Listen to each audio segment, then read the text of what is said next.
Hello friends, कैसे हैं आप लोग। उम्मीद है आप लोग अच्छे होंगे, स्वस्थ होंगे और अपने तैयारियों में जोरों शोरों से लगे होंगे। उम्मीद है आप लोग होली का त्यौहार बहुत अच्छे ढंग से मनाए होंगे। हम कुछ दिनों से क्लासेस नहीं डाल पा रहे थे क्योंकि मेरा थोड़ा तबीयत ख़राब था, तो इस चक्कर में नहीं हो पा रहा था, लेकिन अभी ठीक है फ़िलहाल। तो आप लोगों को पता होगा कि क्लास 6 का हमारा एनसीईआरटी चल रहा था।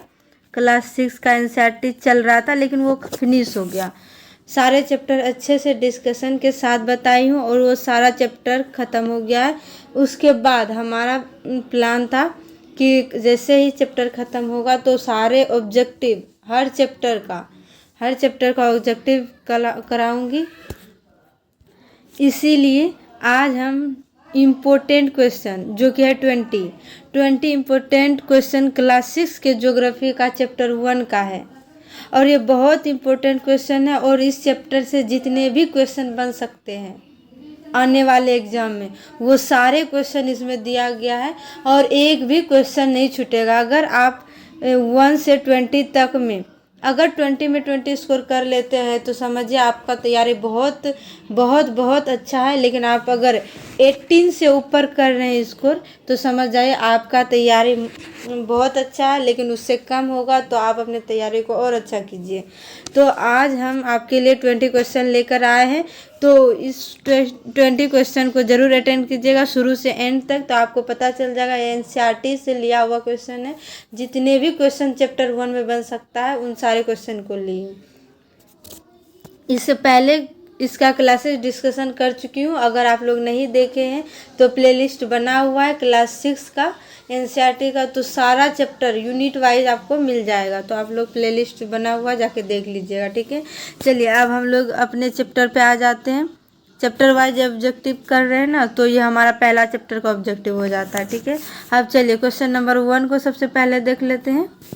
क्या कह रहा है, बोल रहा है कि तारे टिमटिमाते हुए क्यों दिखाई पड़ते हैं। आप लोगों को पता होगा कि जब हम तारे को देखते हैं तो हमको टिमटिमाता हुआ प्रतीत होता है, तो इसमें बोल रहा है क्यों दिखाई देता है। ये बहुत इंपॉर्टेंट क्वेश्चन है क्योंकि ये बहुत बार पूछा गया एग्जाम में, चाहे आप ग्रुप डी ले लीजिए या फिर सीटेट ले लीजिए या फिर बीपीएससी टीआरई 1 टीआरई 2, मतलब बीपीएससी के एग्जाम में भी इस तरह के क्वेश्चन पूछे गए हैं। तो हमारा यही है कि हमको एक भी क्वेश्चन नहीं छोड़ना है, चाहे किसी भी एग्जाम में पूछा गया हो। तो बताइए कौन सा इसका आंसर होगा। इसका आंसर हो जाएगा वायुमंडलीय प्रभाव के कारण। वायुमंडलीय प्रभाव के कारण ही तारे टिमटिमाते हुए दिखाई पड़ते, क्योंकि तारे हमसे बहुत करोड़ों लाखों किलोमीटर दूर है। इस चक्कर में जब उसका प्रकाश हमारे पृथ्वी तक आता है तो वायुमंडल से गुजरते हुए हमारे आँखों तक पहुंचता है। इस चक्कर में वो हमको टिमटिमाता हुआ प्रतीत होता है, क्योंकि उसमें विक्षेपण होता है। चलिए अब नेक्स्ट क्वेश्चन पे चलते हैं, ठीक है। यहाँ पे ध्यान दीजिएगा, यहाँ पे कह रहा है सूर्य है एक। सूर्य क्या है? सूर्य तारा है, ग्रह है या उपग्रह है, ये इनमें से सभी है। सूर्य क्या है? और ये टीआरई 2 में पूछा गया क्वेश्चन है। आप लोगों को देख लीजिएगा प्रीवियस ईयर का क्वेश्चन, तो ये पूछा गया 1 में या 2 में शायद ये पूछा गया क्वेश्चन है, इसलिए बहुत इंपॉर्टेंट हो जाता है। किसी को तो पता ही नहीं रहता सूर्य क्या है। तो इसका आंसर हो जाएगा सूर्य एक जो है कि तारा है। सूर्य क्या है? एक तारा है, और ये हमारे पृथ्वी का सबसे नज़दीक का तारा है सूर्य। इसी का चक्कर हमारे ग्रह लगाते हैं, जैसे हो गया बुध, बृहस्पति, शुक्र, पृथ्वी, मंगल, शनि, अरुण, वरुण, ये सारे ग्रह इसी का चक्कर लगाते हैं। ये सारी चीज़ें चैप्टर में डिस्कशन कर चुकी हूँ, अगर आप लोग नहीं देखे हैं तो देख लीजिएगा, ठीक है। अब चलिए नेक्स्ट क्वेश्चन पे चलते हैं। नेक्स्ट क्वेश्चन है, यहाँ पे ध्यान दीजिएगा आप लोग कि रात्रि में हम दिशा का पता कैसे लगा सकते हैं। मतलब अंधेरे में आप दिशा का पता कैसे लगा सकते हैं। ऑप्शन दिया है, यहाँ पे ध्यान दीजिएगा। ध्रुव तारा से, ग्रह से, उपग्रह से या इनमें से सभी। तो इसका आंसर हो जाएगा ध्रुव तारा से। ध्रुव तारा की सहायता से ही हम दिशा का पता लगाते हैं, क्योंकि ध्रुव तारा आप लोगों को पता होगा कि ये उत्तर दिशा को प्रदर्शित करता है। अगर आपको एक दिशा, जैसे कि मान लीजिए उत्तर दिशा का पता चल गया, तो इसके हिसाब से आप चारों दिशा के बारे में पता कर सकते हैं। इस तरीके से ही पुराने ज़माने में लोग दिशा का ज्ञान मतलब करते थे, रात्रि के समय भी और दिन में भी। दिन में तो सन से हो जाता है, लेकिन रात्रि में तो सन होता नहीं है, तो फिर कैसे करेगा? तो ध्रुव तारा से। ये समझ में आ गया आप लोगों को। अब चलिए नेक्स्ट क्वेश्चन पे चलते हैं। नेक्स्ट क्वेश्चन यहाँ पे ध्यान दीजिएगा। नेक्स्ट कह रहा है कि ध्रुव तारा किस दिशा को बताता है। ये तो अभी मैं बताई हूँ, ध्रुव तारा किस दिशा को बताता है। ये उसका आंसर हो जाएगा उत्तर दिशा को, क्योंकि ध्रुव तारा के सहायता से ही तो पुराने ज़माने में रात में जो लोग हैं दिशा का पता लगाते थे। ये तो आप लोगों को पता ही होगा। अब चलिए नेक्स्ट है, देखिए यहाँ पे, किस ग्रह के चारों ओर छल्ले पाए जाते हैं। किस ग्रह के चारों ओर छल्ले पाए जाते हैं? बृहस्पति में, शनि में, या यूरेनस में, या इनमें से सभी। छल्ला किस तरीके से होता है मैं आपको यहाँ पे बना के दिखाती हूँ, ध्यान दीजिएगा, ठीक है। यहाँ पे देखिए अच्छे से, जैसे कि मान लीजिए ये है ग्रह, ये है ग्रह। एग्जाम्पल के थ्रू आपको समझाने का कोशिश कर रही हूँ, ध्यान दीजिएगा। ये है हमारा ग्रह, तो छल्ला कैसे पाया जाएगा आपको पता है? इस तरीके से पाया जाएगा। इसी को छल्ला कहते हैं। ये असल में छल्ला कोई होता नहीं है, ये हमें छल्ले के जैसा दिखाई देता है। क्यों? क्योंकि ये ग्रह का जो है उपग्रह ही उसका चक्कर लगाते रहता है, इसीलिए जिसके ज़्यादा उपग्रह उसको अगर एक साथ घूमेगा तो वो छल्ले के समान दिखाई देगा। तो उसी को बोलता है किसके चारों ओर छल्ले के बातें दिखाई देता है। ये किसके चारों ओर छल्ला पाया जाता है? तो इसका आंसर हमारा हो जाएगा इनमें से सभी। बृहस्पति के चारों ओर छल्ला भी देखने को मिलता है, शनि और यूरेनस के चारों ओर भी छल्ला देखने को मिलता है, इसीलिए इसका आंसर हो जाएगा इनमें से सभी। इस 3 ग्रह के चारों ओर ही छल्ला देखने को मिलेगा। इसके अलावा जितने भी ग्रह है उसके चारों ओर छल्ला देखने को नहीं मिलेगा। इसको भी आप ध्यान में रखिएगा, नाम को आप जरूर ध्यान में रखिएगा, बृहस्पति, शनि और यूरेनस, ठीक है। इतना समझ गए आप लोग। अब चलिए नेक्स्ट क्वेश्चन पे। नेक्स्ट क्वेश्चन कह रहा है, यहाँ पे ध्यान दीजिएगा, बोल रहा है सूर्य के सबसे नज़दीक का तारा कौन है। सूर्य का सबसे नज़दीक का तारा कौन है? तो इसका आंसर क्या हो जाएगा? इसका आंसर क्या हो जाएगा? इसका आंसर हो जाएगा, यहाँ पे ध्यान दीजिएगा, इसका आंसर हो जाएगा बुध। सबसे नज़दीक का तारा बुध है। जैसे कि आप लोगों को याद होगा, मैं डिस्कशन में जो बताई थी, मान लीजिए कि यहाँ पे सन है, ये मान लीजिए कि ये हमारा सन है, ये हमारा सन है। और जो एग्जाम्पल के थ्रू आप समझ लीजिए, डायग्राम पे मत जाइएगा, ठीक है। ये दीर्घवृत्ताकार पथ पे चक्कर लगा रहा है, ये चक्कर लगा रहा है, ये चक्कर लगा रहा है, और भी बहुत सारे ग्रह चक्कर लगाता है। लेकिन यहाँ पे क्या रहता है? यहाँ पे हमारा बुध रहता है। यहाँ पे बुध सबसे नज़दीक, बुध, उसके बाद शुक्र, उसके बाद पृथ्वी, उसके बाद मंगल, इस तरीके से रहता है। तो सबसे नज़दीक का क्या हो गया? बुध हो गया। ये तो आप डिस्कशन में पढ़ चुके होंगे। चलिए नेक्स्ट क्वेश्चन पे चलते हैं, ठीक है। यहाँ पे ध्यान दीजिएगा, यहाँ पे बोल रहा है पृथ्वी के जुड़वा ग्रह कौन है। मतलब किस ग्रह को पृथ्वी का जुड़वा ग्रह कहा जाता है? इसका आंसर क्या हो जाएगा आप लोग बताइए। देखिए यहाँ पे है बुध, शुक्र, शनि, या इनमें से सभी। किसको पृथ्वी का जुड़वा ग्रह कहा जाता है? तो इसका आंसर हो जाएगा शुक्र। अगर आपसे पूछा जाए कि पृथ्वी का जुड़वा ग्रह कौन है, तो शुक्र। पृथ्वी का बहन कौन है? शुक्र। सबसे चमकीला ग्रह कौन होता है? शुक्र। और सबसे जो है कि मतलब भोर का तारा किसे कहा जाता है? इसका आंसर भी शुक्र हो जाएगा। मतलब अगर इससे रिलेटेड आपसे कुछ भी पूछा जाएगा, शुक्र होगा उसका आंसर। अब आपके मन में ये क्वेश्चन होगा कि पृथ्वी के जुड़वा ग्रह शुक्र को क्यों कहा जाता है और किसी अन्य ग्रह को क्यों नहीं कहा जाता है?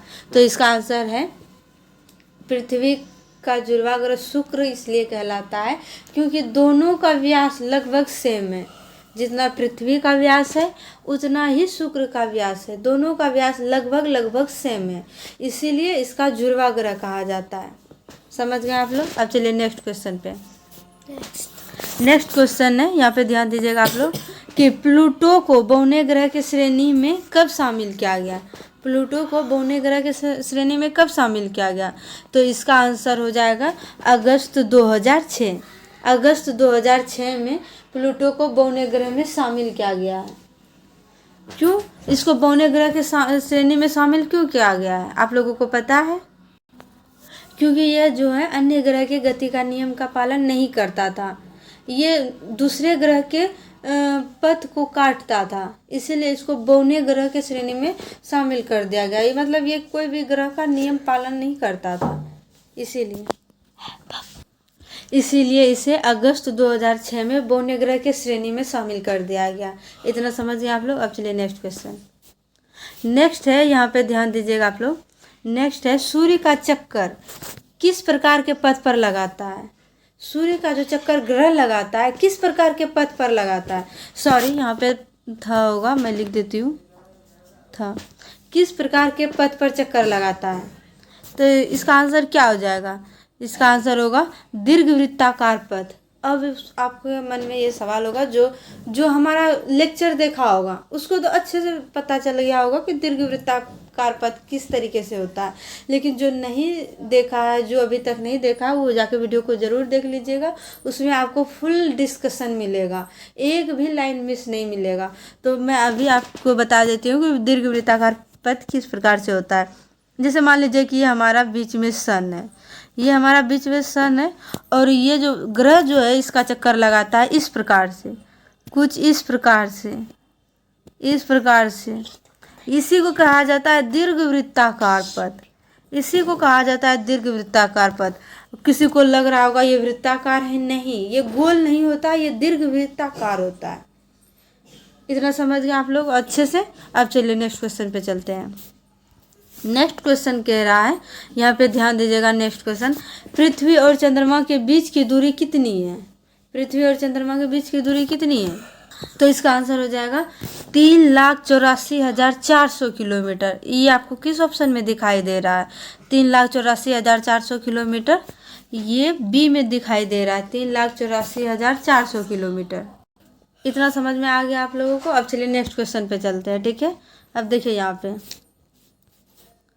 नेक्स्ट क्वेश्चन है कि चंद्रमा के सतह पर सबसे पहला कदम किसने रखा? चंद्रमा की सतह पे जो है सबसे पहला कदम किसने रखा? तो इसका आंसर हो जाएगा, नील आर्मस्ट्रॉन्ग।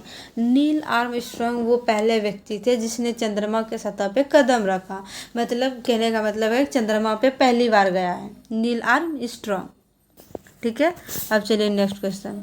यह क्वेश्चन सीटेट में बहुत बार पूछा गया है और स्टेट में भी पूछा जाता है, इसको बहुत ध्यान में रखिएगा, भूलना नहीं है कि चंद्रमा के सतह पे सबसे पहले कदम किसने रखा है? Neil Armstrong. अब यहाँ पे देखिए नेक्स्ट क्वेश्चन कह रहा है कि चंद्रमा के केवल एक सतह को ही क्यों देख पाते हैं? मनुष्य जो है, जो पृथ्वी पे रहते हैं, पृथ्वी से आप चंद्रमा के केवल एक सतह को ही क्यों देख पाते हैं? अब देखिए यहाँ पे ऑप्शन दिया है, पृथ्वी के चंद्रमा से घूर्णन के समय का लगभग समान होना, पृथ्वी का केवल एक ही सतह है, यह चंद्रमा बहुत दूर है, या इनमें से कोई नहीं। हम जो है चंद्रमा के केवल एक सतह को ही क्यों देख पाते हैं, कभी सोचे हैं? तो इसका आंसर हो जाएगा पृथ्वी और चंद्रमा के घूर्णन के समय का लगभग समान होना। अगर आपको कोई बोलेगा कि हम चंद्रमा के दोनों सतह को देखे हैं, तो ये मुमकिन ही नहीं है। आप पृथ्वी पे होते हुए चंद्रमा के दोनों सतह को कभी नहीं देखे होंगे। हम चंद्रमा के केवल एक ही सतह को देख पाते हैं। क्यों? क्योंकि हम चंद्रमा और पृथ्वी के घूर्णन जो है समय, घूर्णन का समय लगभग समान है। ये भी जो है कि 24 घंटे में अपना घूर्णन कंप्लीट करता है, और चंद्रमा भी 24 घंटे के लगभग घूर्णन अपना कंप्लीट कर लेता है। इतना समझ में आ गया आप लोगों को। अब चलिए नेक्स्ट क्वेश्चन पे चलते हैं। अगर आप लोगों को वीडियो पसंद आ रहा है, तो अगर आप हमारे साथ बिल्कुल शुरू से अंत तक बने रहना चाहते हैं, हमारे साथ तैयारी करना चाहते हैं BPSC 4.0 का, तो हमारे चैनल को सब्सक्राइब जरूर कर लीजिएगा। इसमें हम लोग मिल के तैयारी करते हैं, स्पेशली ज्योग्राफी और मैथ्स का भी सीरीज शुरू करूँगी, लेकिन उससे पहले ज्योग्राफी कंप्लीट कर लेते हैं, उसके बाद धीरे धीरे अदर सब्जेक्ट भी करूँगी। आप लोग कमेंट में बताइएगा, जो सब्जेक्ट बोलिएगा उसी के साथ पहले शुरू करूँगी, ठीक है। अब और वीडियो पसंद आए तो लाइक ज़रूर कर दिया कीजिए, ठीक है। अब चलिए नेक्स्ट क्वेश्चन देखिए। नेक्स्ट क्वेश्चन है, क्षुद्र ग्रह कहाँ पाए जाते हैं? क्षुद्र ग्रह कहाँ पाए जाते हैं? शुक्र और पृथ्वी के बीच, पृथ्वी तथा मंगल के बीच, मंगल तथा बृहस्पति के बीच, और मंगल और शनि के बीच। तो इस क्वेश्चन का जो आंसर है, जो हमारा लेक्चर देखा होगा तो वो तो सारे क्वेश्चन का आंसर इजीली दे देगा, क्योंकि हम अच्छे से डिस्कशन करके बताए हूँ, उसमें कोई सोचने वाली बात ही नहीं है। तो इसका आंसर हो जाएगा मंगल और बृहस्पति के बीच। अब आपको ये भी दिखा देती हूँ कि किस तरीके से क्षुद्र ग्रह रहता है मंगल और बृहस्पति के बीच, समझ गए। अब देखिए यहाँ पे ध्यान दीजिएगा, ठीक है। यहाँ पे मान लीजिए ये है हमारा मंगल, ये है हमारा मंगल, और दूसरे कलर से दिखा देती हूँ, ये है हमारा बृहस्पति। ये हमारा मंगल और ये हमारा बृहस्पति, ये अपने अपने पथ पे जो है चक्कर लगाता है इस तरीके से। इस तरीके से मान लीजिए ये चक्कर लगा रहा है, इसका ये पथ होता है, आधा दिखा रही हूँ। और इसी बीच में जो है इस तरीके से जो है क्षुद्र ग्रह रहता है, इस तरीके से, जिसे बेल्ट भी कहा जाता है। इस तरीके से जो है क्षुद्र ग्रह रहते हैं, इसी के साथ साथ चक्कर लगाते रहते हैं सन का, ये भी, इसी को क्षुद्र ग्रह कहा जाता है। तो ये कहाँ पाया जाता है? मंगल और बृहस्पति के बीच, समझ गए। अब चलिए नेक्स्ट देखिए। अब देखिए यहाँ पे नेक्स्ट क्वेश्चन क्या कह रहा है, सूर्य का तीसरा सबसे नज़दीक का ग्रह कौन है? सूर्य का जो है तीसरा सबसे नज़दीक का ग्रह कौन है? इसका आंसर क्या हो जाएगा? इसका आंसर हो जाएगा पृथ्वी। क्यों, किस तरीके से, मैं आपको दिखा के बता देती हूँ। मान लीजिए ये हमारा सन है, ये हमारा सन है, और अभी हम थोड़ी देर पहले ही पढ़े हैं कि सन के सबसे नज़दीक का ग्रह हो जाता है बुध, यहाँ हो जाएगा बुध, और उसके बाद हो जाता है हमारा शुक्र। शुक्र के बाद क्या होता है? पृथ्वी। तो इसका आंसर क्या हो जाएगा? तीसरा ग्रह कौन हो जाएगा? पहला बुध, दूसरा शुक्र और तीसरा पृथ्वी। तो इसका आंसर हो जाएगा हमारा प्यारा पृथ्वी, ठीक है, समझ गए। अब चलिए नेक्स्ट देखिए।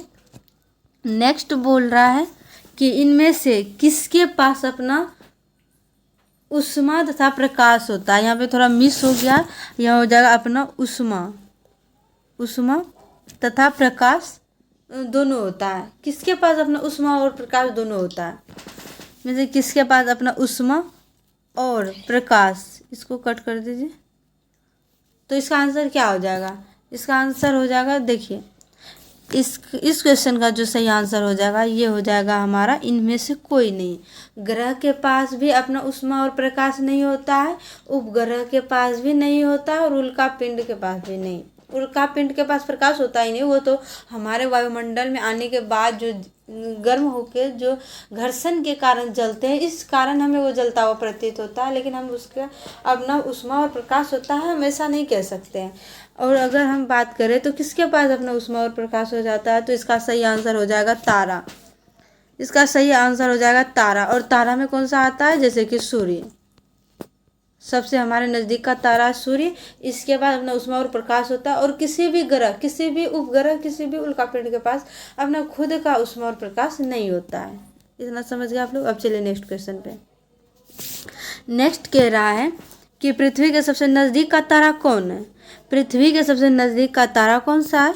पृथ्वी के सबसे नज़दीक का तारा की अगर हम बात करें तो इसका सही आंसर हो जाएगा सूर्य, क्योंकि सूर्य ही पृथ्वी के सबसे नज़दीक का तारा है, जिससे हमें ऊर्जा, ऊष्मा सारे कुछ मिलते रहता है। अगर सूर्य नहीं होगा तो फिर क्या होगा? कभी दिन नहीं होगा, बहुत सारे, मतलब पृथ्वी ही नहीं रहेगा, जीवन ही संभव नहीं है सूर्य के बिना। अब चलिए नेक्स्ट क्वेश्चन देख लेते हैं। नेक्स्ट क्वेश्चन कह रहा है कि चंद्रमा के प्रकाश को पृथ्वी तक आने में कितना समय लगता है? चंद्रमा के प्रकाश को जो है पृथ्वी तक आने में कितना समय लगता है? क्या आप लोगों को पता है? तो अगर हम बात करें तो कितना समय लगता है चंद्रमा के प्रकाश को पृथ्वी तक आने में, तो इसे इसका आंसर हो जाएगा 1 मिनट 25 सेकेंड। 1 मिनट 25 सेकेंड ही लगता है चंद्रमा के प्रकाश को पृथ्वी तक आने में। इतना समझ गए होंगे आप लोग। और ये क्वेश्चन सीटेट में और स्टेट में पूछा गया है, तो आप लोग इसको ध्यान में ज़रूर रखिएगा, ठीक है। अब चलिए नेक्स्ट क्वेश्चन पे। नेक्स्ट क्वेश्चन है हमारा, यहाँ पे ध्यान दीजिएगा कि सूर्य का प्रकाश पृथ्वी तक आने में कितना समय लगता है। अब चंद्रमा का प्रकाश पृथ्वी तक आने में तो 1 मिनट 25 सेकंड लग रहा था, लेकिन यहाँ पे पूछ रहा है सूर्य का प्रकाश पृथ्वी तक आने में कितना समय लगता है। तो इसका सही आंसर हो जाएगा, तो इसका सही आंसर हो जाएगा 8 मिनट, पूरा 8 मिनट। तो इससे आप अंदाज़ा लगा सकते हैं कि सूर्य कितना दूर है। और कोई बोलेगा सूर्य हमें चंद्रमा से जो एक छोटा दिखाई देता है वो हमसे बहुत दूर है। कितना दूर है आप लोगों को बता चुकी हूँ कि पृथ्वी और सन के बीच कितना दूरी है, 15 करोड़ किलोमीटर। 15 करोड़ किलोमीटर इतना दूरी है पृथ्वी और सन के बीच। ठीक है, अब चलिए नेक्स्ट क्वेश्चन पे चलते हैं। और हमारा नेक्स्ट क्वेश्चन है, सॉरी ये क्या हो गया, 18 नंबर क्वेश्चन पीछे चला गया, तो कोई बात नहीं, हम इसको भी कर लेते हैं। ठीक है, अब चलिए यहाँ पे ध्यान दीजिएगा। यहाँ क्या कह रहा है, जियोलॉजी का अध्ययन क्या कहलाता है। जियोलॉजी का अध्ययन हमारा जो है ये क्या कहलाता है, तो ये हो जाएगा पृथ्वी का अध्ययन। पृथ्वी का अध्ययन जियोलॉजी कहलाता है। ठीक है, अब चलिए नेक्स्ट क्वेश्चन पे। ये हमारा लास्ट क्वेश्चन है आज के सीरीज का। ठीक है, अब चलिए यहाँ पे देखिए, कह रहा है कि इनमें से कौन सा भारतीय उपग्रह है। इनमें से कौन सा भारतीय उपग्रह है। जैसे कि आप लोगों को पता होगा कि हमारे 3 जो है उपग्रह है, मतलब भारतीय उपग्रह अंतरिक्ष में है, जो कि उपग्रह के साथ साथ ये तीनों भी पृथ्वी का चक्कर लगाते हैं। ठीक है, और ये इसका आंसर हो जाएगा, यहाँ पे ध्यान दीजिएगा, तो इसका आंसर हो जाएगा इनमें से सभी, क्योंकि ये तीनों ही उपग्रह हमारे भारतीय उपग्रह ये तीनों ही है। ये तीनों भारतीय उपग्रह है, इनसेट, IRS, इडूसेट। ये 3 उपग्रह हमारे जो है अंतरिक्ष में मौजूद है, जो कि पृथ्वी के साथ साथ मतलब पृथ्वी का चक्कर लगाते हैं। इतना समझ गए आप लोग। और यही था आज का 20 क्वेश्चन। और ये चैप्टर नंबर 1 है, क्लास 6 का जो है चैप्टर नंबर 1 का ये सारा ऑब्जेक्टिव है, 20 ऑब्जेक्टिव। ये मोस्ट इम्पोर्टेंट ऑब्जेक्टिव था।